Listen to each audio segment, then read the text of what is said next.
सुनील साजन, एक उपचुनाव जीतकर विधानसभा का आप ये क्यों मानकर चल रहे हैं कि आपको फॉर्मूला मिल गया 80 की 80 सीटों पर बीजेपी को चुनौती देने का, जबकि एसपी बीएसपी मिलकर लड़े थे तब भी हार गए थे बुरी तरह? देखिए मानक जी, मैं सबसे पहले तो आपके कार्यक्रम के माध्यम से घोसी की सम्मानित जनता को प्रणाम करता हूं, उनका आभार व्यक्त करता हूं, उनका धन्यवाद देता हूं कि उन्होंने भारतीय जनता पार्टी के घमंड के खिलाफ, बीजेपी के भ्रष्टाचार के खिलाफ, उनके लूट के खिलाफ, उनके जुमलों के खिलाफ, उनकी नफरत की राजनीति के खिलाफ, देश की बढ़ती बेरोजगारी के खिलाफ, बढ़ती महंगाई के खिलाफ, और देश की सीमाएं सुरक्षित नहीं हैं, इन सब चीजों के खिलाफ उन्होंने भारतीय जनता पार्टी और जो इनका एनडीए गठबंधन है उसके खिलाफ मतदान किया है। समाजवादी पार्टी के पक्ष में, इंडिया गठबंधन के पक्ष में अपना आशीर्वाद दिया, प्यार दिया और भरोसा दिया कि यह देश तैयार है इंडिया को जिताने के लिए। देखिए मानक जी, मैं अगर आपके कार्यक्रम में कोई बड़ी बात बोलूं तो आपको लगेगा कि आपने कहा कि एक उपचुनाव जीत करके, एक उपचुनाव नहीं, विधानसभा के एक उपचुनाव घोसी में हुआ जो प्रदेश के उस कोने में है, जिला पंचायत का एक लखनऊ में हुआ, एक जालौन में हुआ, एक बरेली में हुआ और एक मिर्जापुर दूसरे कोने पर हुआ। सब सीटें समाजवादी पार्टी जीती और भारतीय जनता पार्टी हारी है। तब हारी है जब जिला पंचायत के चुनाव में केंद्रीय मंत्री गांव-गांव घूम रहे थे, पैसा दारू बांट रहे थे, पुलिस धमका रही थी। तो हम कोई घमंड में नहीं है, हम तो विनोद जी को भी सुन रहे थे, आपको भी सुन रहे हैं। और राजनीति में केमिस्ट्री, भूगोल, इतिहास के साथ साथ गणित चलता है।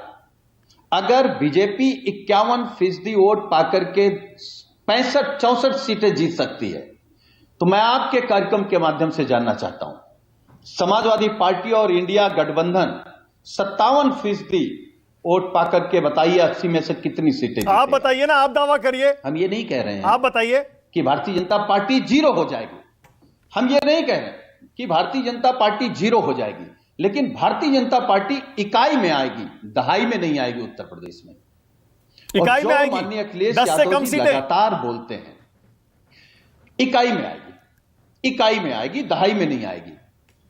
और जो माननीय अखिलेश यादव जी बोलते हैं कि उत्तर प्रदेश ही वो प्रदेश है जो भारतीय जनता पार्टी के विजय रथ को रोकेगा, पीडीए रोकेगा, समाजवादी पार्टी पीडीए में दलित वोट तो मायावती का है, मायावती इस बार लड़ी नहीं, मानक जी, बीजेपी वो लड़ी नहीं तो आप जीत गए।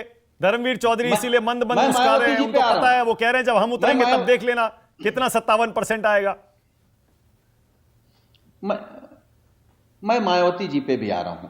मैं कह रहा हूं कि आज भारतीय जनता पार्टी उस स्थिति में खड़ी है जो हम लोग इतिहास में पढ़ते हैं कि कांग्रेस 77 में खड़ी थी, और सुरेंद्र राजपूत जी बैठे हैं, वो बताएंगे कि 77 की कांग्रेस जिसमें घमंड था, तानाशाही थी, उसका इस देश की जनता ने क्या हासिल किया। घमंड का कोई इलाज कर पाए ना कर पाए, लेकिन जनता जनार्दन जरूर करती है। मुझे भरोसा है कि इस बीजेपी का घमंड और भ्रष्टाचार, इन दोनों के खिलाफ देश की जनता खड़ी होगी। देश का किसान, पिछड़ा, दलित, मुसलमान, जी आपकी तरफ आ गई है क्या? होंगे। अब मैं आता हूं पर्दे के पीछे बहन जी पर। हाँ, मैं आदरणीय बहन जी पर आता हूं, मैं आदरणीय बहन जी पे आता हूं। जैसे एक बात आपने कही, कौन कहां जाएगा, और बीजेपी के प्रवक्ता अनिला सिंह जी ने कहा कि भाई वो बुआ हैं, भतीजे हैं। तो मैं मानक जी के कार्यक्रम में सिर्फ इतना कहूंगा, अपने अपने होते हैं।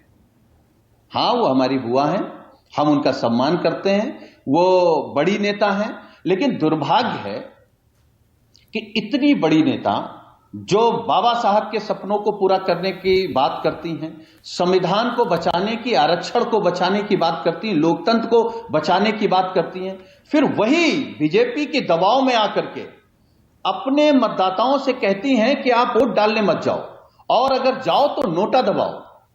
लेकिन यह दलित मानने वाला नहीं है। दलित को फार्मूला मिल गया पीडीए का, वो फिक्स भी हो गया है, कोई कहीं जाए, आप हमारे साथ आए आपका स्वागत, आप भाजपा में जाएं आपका स्वागत। इसीलिए हमने कहा, अनिला सिंह जी से मैं अनुरोध करूंगा, ये जो राजभर टाइप के नेता हैं वो आपको मुबारक, आप उनको बचा के रखिए, वही इंडिया को जिताएंगे। और आपने कहा कि 24 में आप जश्न मनाएंगे, 24 में इस देश का किसान जश्न मनाएगा, राजभर पिछड़ा टाइप के दलित नेता मुसलमान जश्न सुनील मनाएगा, साजन, आप तो बड़ी जल्दी बदल गए बेरोजगार भाई। जश्न मनाएगा। कितना सहूलियत से आपने राजभर टाइप के नेता बोल दिया। एक टाइम तो बड़े इंपॉर्टेंट नेता थे वो, जब उनको साथ में लेकर अखिलेश यादव घूमते थे और उसके बाद जीत का श्रेय भी उनको देते थे इतनी सारी सीटों पर। हाँ, ठीक बात। आज राजभर टाइप के नेता हो गए। देखिए मानक जी, ये समाजवादी पार्टी के राष्ट्रीय अध्यक्ष जी का और समाजवादी पार्टी का एक एक नेता और कार्यकर्ता का स्वभाव है कि जो भी साथ आएगा उसका पूरा सम्मान। आप पांडवों के पक्ष में खड़े हैं, आप हमारे बड़े भी हैं, सम्मानित भी हैं। आप कौरवों की सेना में खड़े हैं तो फिर तो तीर भाला गदा उसके लिए तो आप तैयार हैं। मैं समझ गया